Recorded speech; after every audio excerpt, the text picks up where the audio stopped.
Hey, welcome back everyone. It is now October 2nd of 2022, and with Andor episodes 1 through 4 officially now out on Disney Plus, a lot of Star Wars fans are really counting down the days until we finally get Star Wars Tales of the Jedi by Favreau and Filoni that's really going to show us new stories of Qui-Gon, Dooku, Ahsoka, and a whole lot more characters like Yaddle, etc. And exactly where that's going to lead. Now that's going to be considered, by the way, the last Star Wars TV show of this year, of the 2022 year. It all wraps up with Tales. Then we head into next year, which all kicks off with The Bad Batch 2, leading into The Mandalorian Season 3, Ahsoka, and other shows as well. This is Mike Zero. Make sure to subscribe if you are new to the channel for future Star Wars updates. Also, by the way guys, make sure to drop a thumbs up on this video to support the channel. I thank you all so very much for the kind support. It is greatly appreciated. Now, one thing about the new Star Wars universe between Favreau and Filoni is that they all have extensive plans to really give something very unique to the Star Wars fandom, something very exciting, and something that will change many aspects of the sequel trilogy movies. And by the way, as of right now, that is Favreau and Filoni's endgame, is that they want to make sure that a lot of what they're creating in the Mandoverse is going to have a big impact on either erasing material or canon material, etc., from the sequels, and or really creating these deep retcons that are really going to create new meaning to the sequel movies. So that brings us to the next thing here, and exactly what's really been going on with Favreau behind the scenes. Now, one of the most recent changes that are being made to, of course, the sequel trilogy movies, specifically, of course, Episode 8, The Last Jedi, is what Jon Favreau is doing with the character of Luke. Now, with many new Star Wars projects in the works by Favreau and Filoni, they are also beginning to develop The Mandalorian Season 4, which will take place years after the third season for the fans to witness something truly new. Now, further, it's described that currently one of the big things that Jon Favreau is working on to change the Star Wars universe is by creating retcons toward the sequel trilogy movies to further enhance the Mandoverse and other projects that are actively in the works. One of the most recent changes Favreau made to do with the sequel trilogy has a lot to do with Luke Skywalker and changing and erasing a big piece of canon material in there. Now, it's noted that Favreau is creating a major canon piece as to why Luke Skywalker attacked his nephew Ben Solo in his sleep with the whole "it passed like a fleeting shadow" scene. Favreau is described to be erasing the fact that Luke Skywalker naturally fell into his own anger momentarily, and that the real main reason why Luke really was about to strike down his nephew after seeing his thoughts of attacking his Jedi students had to do with Palpatine tapping into Luke's mind. Now, this is said to be the very moment in which Luke learns that Palpatine has survived once more.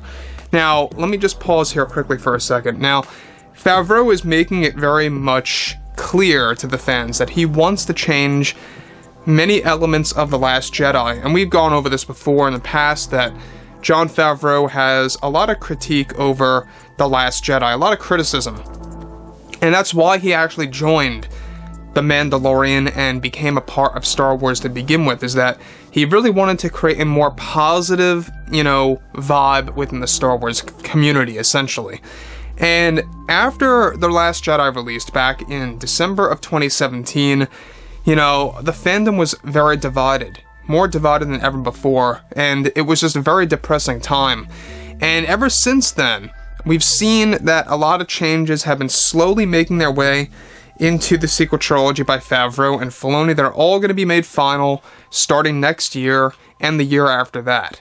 Now, this big canon piece that is going to be explained in future canon material is very important, is because it does erase one of the most highly criticized moments for Luke in The Last Jedi.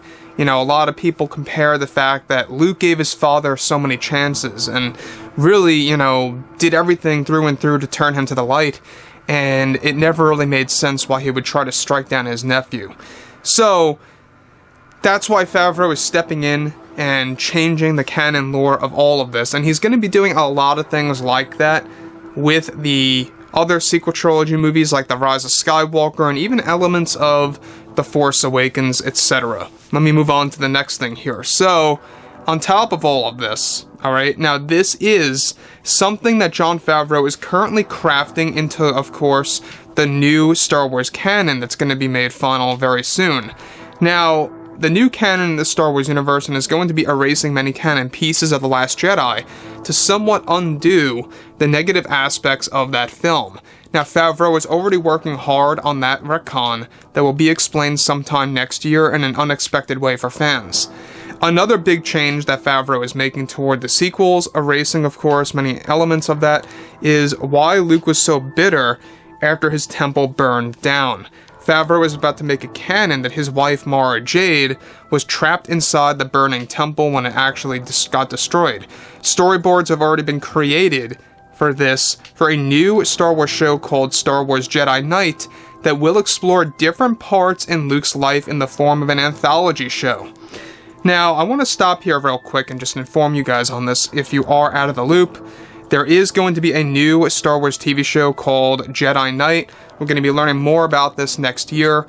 Jedi Knight, by the way, is the code name of the show, or just the placeholder so far, and they're possibly making that into the final title, who knows, but this new Star Wars anthology show is going to actually be very involved with Luke and the lives that surround him. And it really is going to change how we view elements of the sequel trilogy as well. Now, we already know that a lot more books of Luke Skywalker are slowly coming out. One of the most recent ones was Shadows of the Sith, which kind of lends more, different perspectives of his life before the events of The Force Awakens that we never really got to see.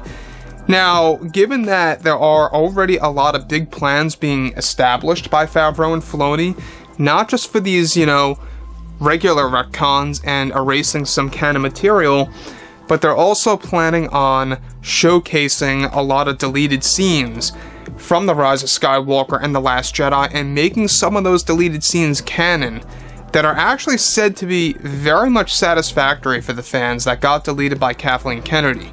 Now, that's something that they are also working on. We already talked about how Bob Chapek wants to put out new cuts of both episodes 8 and 9. And he wants to basically do what the Justice League did. So we'll talk about that in another post later on, and that really is still in the cards. It's still slowly being worked on, but everything ranging from Favreau and Filoni changing elements of the sequel trilogy canon is a big deal. I mean, especially this one, because this is at least the first attempt to kind of modify the character of the sequel trilogy era of Luke, right? You're getting a different perspective as to why he gets so bitter. You're also getting a different perspective as to why he tries to strike down his nephew. Now, apart from that, there is also another big thing that Favreau is working on. Another retcon is exactly how did Luke really die when he used the Force projection technique. Now, we already know that it was basically a Force overdose of something of that like, right? That's what Mark Hamill liked to call it. But Favreau is going to go in and he's really going to fix up the lore of Luke Skywalker's death to make it more meaningful.